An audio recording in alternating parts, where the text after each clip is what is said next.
안녕하세요. 단국대학교 조원국입니다.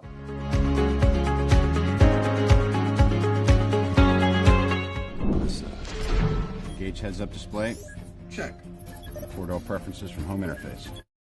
SF 영화를 보시면 아마 이런 장면들 보셨을 겁니다. 우주를 여행하거나 수트를 입고 비행을 할 때 화면에 수많은 숫자나 기호, 여러 가지 도형과 그림들이 표현되는 것들을 아마 보셨을 텐데요.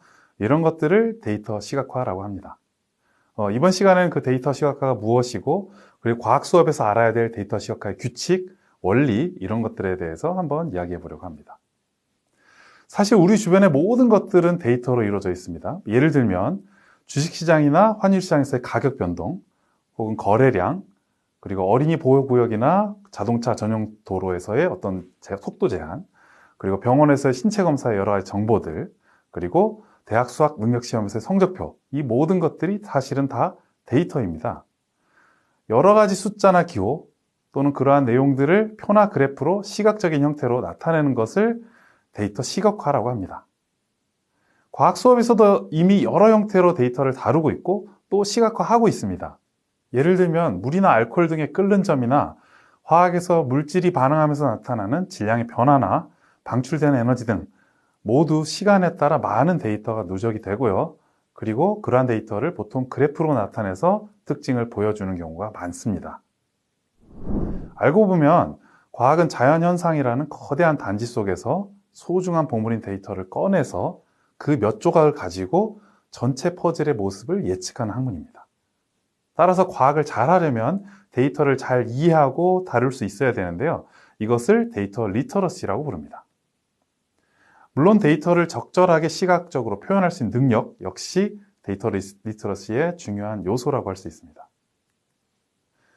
그렇다면 우리는 왜 데이터를 시각화해야 될까요? 그 이유는 우리가 접근할 수 있는 데이터는 너무 많은데 그 중에서 중요한 정보를 가려내는 게 매우 어렵고 또한 중요하기 때문입니다. 그리고 잘 표현된 데이터를 통해서 다른 사람들과 의사소통하는 데에도 매우 효과적이기 때문에 시각화를 사용합니다. 예를 들어 어떤 영화관에서 1년 동안 방문한 관람객의 특징을 분석해서 다음에는 어떤 영화를 개봉하고 그리고 어떻게 마케팅하면 좋을까 이렇게 한번 분석해 본다고 생각해 봅시다. 그러면 판타지나 호러, 코미디, 가족 등 다양한 장르에 따라서 관람객의 숫자가 혹은 평점이 어떻게 다른지 비교해보고 또는 성별에 따라 어떤 장르를 선호하는지 혹은 남성이나 여성 숫자는 얼마나 차이가 나는지 이런 것들을 비교해 볼 수 있겠죠. 이와 같은 간단한 그래프로 이러한 정보들을 표시를 하면 이 모든 내용들을 사실 한눈에 확인할 수 있습니다. 예를 들면 남성은 느와르나 범죄 영화를 선호하지만 여성은 뮤지컬이나 애니메이션 이런 장르들을 선호한다는 걸 알 수 있고요. 판타지나 공포는 대체적으로 모두 인기가 없다 이런 것들을 쉽게 확인할 수 있습니다. 즉 데이터의 시각화는 비교하고 판단하는 데 매우 큰 도움을 줍니다. 무엇보다 데이터를 시각화하는 가장 큰 이유 중에 하나는 의사소통입니다. 단지 정보나 사실을 제공하려고 하는 그런 목적이 아니라 의미 있고 중요한 정보를 전달하고 다른 사람을 설득하려고 하는 것, 그것이 중요한 목적이라고 할 수 있습니다.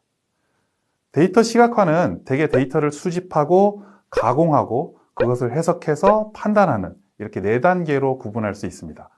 따라서 양질의 데이터가 없으면 데이터를 시각화를 하더라도 그리고 분석을 잘 하더라도 아무 의미가 없겠죠. 과학에 등장하는 수많은 데이터의 의미, 종류 이런 것들은 오늘 다루지는 않겠고요. 데이터 시각화에서 고려할 몇 가지 원칙들을 한번 이야기해 보겠습니다. 가장 첫 번째 원칙은 우선 시그널은 최대로 하고 노이즈는 최소로 하자 이런 겁니다. 여기서 말하는 시그널은 내가 의도한 결과나 의미 이런 것들을 말하고요. 노이즈는 내가 의도하지 않은 결과를 가져오는 것들을 말합니다. 지금 보시면 여러 기업들의 2005년에서 2015년의 매출의 변화를 나타내는 그래프를 볼 수 있습니다. 무엇을 말하려고 하는 건지 분명하게 드러나고 있지 않죠. 그러니까 이런 것들을 보고 있으면 마구잡이로 변화하는 선들만 아마 보일 겁니다. 이렇게 시각화하면 안 된다는 거죠. 둘째는 데이터 잉크의 비율을 높이자는 겁니다. 여기서 말하는 데이터 잉크 비율이란 그래픽을 사용하기 위해서 나타나는 전체 잉크 대비 데이터를 표현하기 위해서 나타낸 잉크의 양을 말합니다. 지금 보시면 두 개의 그래프를 보면 왼쪽은 배경이나 테두리 등 직접적인 데이터 표현과 상관없는 그런 잉크들이 많다는 것을 알 수가 있는데요. 오른쪽은 그에 비해서 매우 간결한 것을 알 수 있습니다. 이런 점들을 고려해 본다면 불필요하게 그래프를 3차원으로 표현하고 이렇게 하는 것들이 도움이 되지 않는다 하는 것을 알 수 있습니다. 그리고 데이터를 표현할 때 우리 인간이 어떻게 바라보고 이해하는지 이런 것들을 생각해서 표현할 필요가 있습니다. 그중 대표적인 것이 바로 거리에 대한 건데요. 우리는 보통 거리상으로 가까이 있는 것들을 중요하고 의미가 있고 묶여져 있구나 이렇게 생각하는 경향이 있습니다. 예를 들면 점들이 이와 같이 배치되어 있을 경우 몇 개가 있는지 세봅시다. 그렇다면 우리는 보통 이것을 하나하나 일일이 세지 않고요. 3개씩 4개의 묶음이 있다고 생각하게 됩니다. 또 한편 사각형이 길게 늘어서 있을 때도 세로보다는 가로 사이의 간격이 사실 좁기 때문에 가로를 하나의 묶음으로 생각하게 됩니다. 그리고 색깔이나 모양 역시 우리가 판단하는 중요한 근거가 됩니다. 같은 모양의 점들이 여러 가지로 분포되는 그런 삼포도에서 색깔을 표시하게 되면 같은 색깔은 같은 특징 혹은 같은 집단이라고 인식하게 됩니다. 물론 좀 더 쉽게 구분하려면 모양을 다르게 하는 것도 하나의 방법입니다. 여기에 더해서 점선이나 테두리로 둘러싸게 되면 이것이 특별한 의미가 있다고 생각하게 됩니다. 그러니까 그림을 보시면 녹색 점이 대부분 이 상자 안에 들어와 있는 것을 볼 수 있는데요. 이것을 볼 때 이 상자는 어떤 집단 혹은 어떤 구분을 설명하기 위해서 이렇게 사용했구나 라고 생각하게 됩니다. 그리고 시각적으로 어떤 정보가 일부 누락되면 사실은 직관적으로 일부가 빠진 전체의 모습을 상상해서 보게 됩니다. 그림처럼 일부 선이 끊어진 이런 모양들을 보면요. 마치 사각형에서 선의 일부를 지워놓은, 그래서 전체는 사각형이구나 이렇게 생각하게 되기 쉽습니다. 그렇다고 해서 여러 가지 정보를 하나에 동시에 막 쏟아 담으면 사실은 이해하기 오히려 어려워집니다. 앞에서 제가 방금 색깔이나 모양 이런 것들이 서로 다른 집단을 표현할 때 아주 유용하다라고 말씀을 드렸는데요. 그런데 이 왼쪽과 오른쪽의 그림을 동시에 보면 같은 모양의 색상만 다른 게 사실은 좀 더 눈에 쉽게 띄지 않나요? 시각화의 목적은 차이를 보여주는 것이기 때문에 지나치게 많은 정보를 담게 되면 오히려 그것을 해독하는 데 많은 시간이나 노력이 소요되기 때문에 오해나 불편함을 가져올 수 있습니다. 이와 같은 시각화의 원칙을 잘 고려해서 적절하게 차트의 종류를 선택하고 그래프를 표현하는 게 중요합니다. 특히 과학에서 다루는 데이터들은 시간의 순서에 따라 배열된 일종의 시계열 데이터가 굉장히 많습니다. 예를 들면 서울 지역의 일별 기온 변화 데이터나 시간에 따른 물체의 위치 변화, 시간에 따른 식물의 키의 변화 이런 것들인데요. 보통 이런 데이터들은 시간을 가로축으로 한 그리고 나머지 데이터를 세로축으로 한 그런 꺾은선 그래프를 주로 활용합니다. 그런데 만약 여러 종류의 시계열 데이터를 표현하려면 어떻게 하면 좋을까요? 이럴 때는 각각의 계열별로 하나의 그래프를 따로 그려주거나 혹은 최종적인 결과를 고려해서 범례를 추가하는 것이 좋습니다. 예를 들어 우리나라 주요 대도시의 한 달간 일별 기온 변화를 나타낸다고 합시다.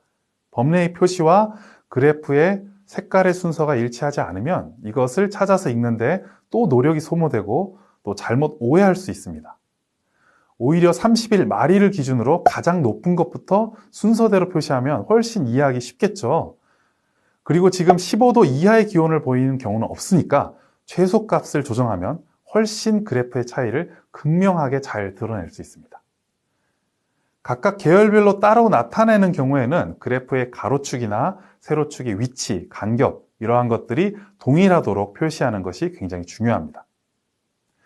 과학에서 다루는 데이터는 시계열 외에도 성별이나 지역, 품종, 이와 같이 크기나 순서를 비교할 수 없는 그런 것들도 많이 있는데요. 이러한 것들을 속성 데이터라고 합니다. 시계열 데이터와는 달리 속성 데이터는 막대 그래프를 쓰는 것이 좋습니다. 만약 꺾은선 그래프를 사용하면 마치 시간에 따른 어떤 변화가 있는 것들로 오해할 수 있기 때문입니다. 그리고 여러 가지 속성을 비교해서 나타내고 싶다면 채도나 색상을 다르게 해서 구분하는 것이 훨씬 좋습니다. 그리고 지나치게 많은 색깔을 사용하면 오히려 눈에 띄지 않기 때문에 가급적이면 단순한 것들로 표현하는 것이 효과적이다. 이렇게 말씀드릴 수 있겠습니다. 시계열이나 속성 데이터 외에 값의 차이가 어떤 서로 비교가 가능한 그러한 것들이 있는데요. 이러한 것들을 지표 데이터라고 합니다.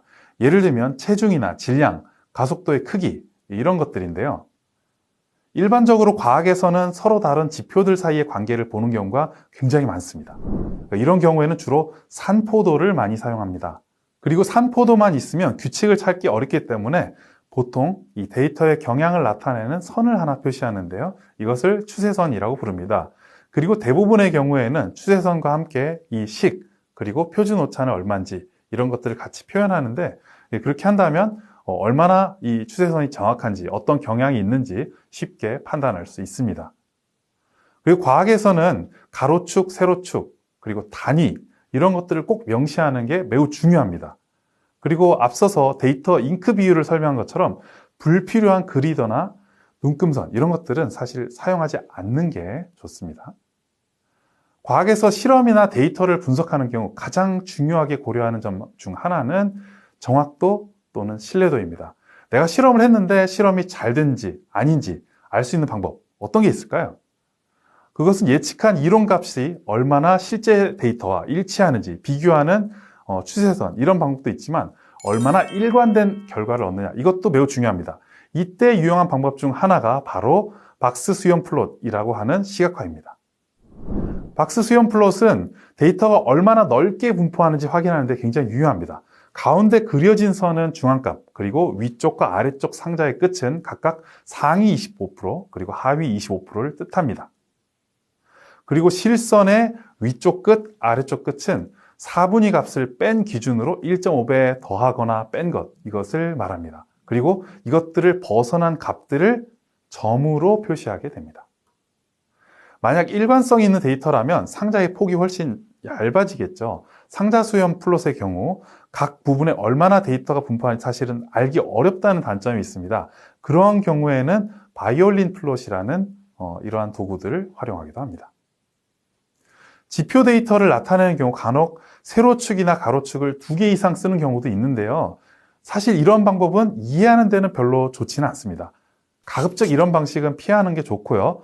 그리고 축에서 데이터 레이블을 90도 회전하게 되면 고개를 돌려서 읽게 되기 때문에 읽기 어렵습니다. 그래서 가급적이면 사용하지 않는 게 좋겠습니다. 그리고 서로 다른 값들의 크기를 비교하고 싶다면 막대 그래프가 훨씬 직관적이고요. 그리고 표를 쓸 때는 가로보다는 세로로 나타내는 것이 값의 크기를 비교하는 데는 훨씬 유용합니다. 이렇게 데이터 시각화를 하는 이유, 그리고 데이터 시각화를 할 때 어떤 점들을 고려해야 되는지 한번 살펴봤는데요. 같은 데이터를 가지고 있다 해도 누구의 손에 있느냐에 따라 사실은 그 가치가 전혀 달라집니다. 오늘 제가 설명드린 내용이 선생님들께서 과학탐구를 통해서 학생들을 지도하고 데이터 속에서 어떤 규칙이 있는지 또 그런 것들을 발견하는 방법을 학생들한테 알려주고 표현하는데 아주 유용하게 쓰이면 좋겠습니다. 감사합니다.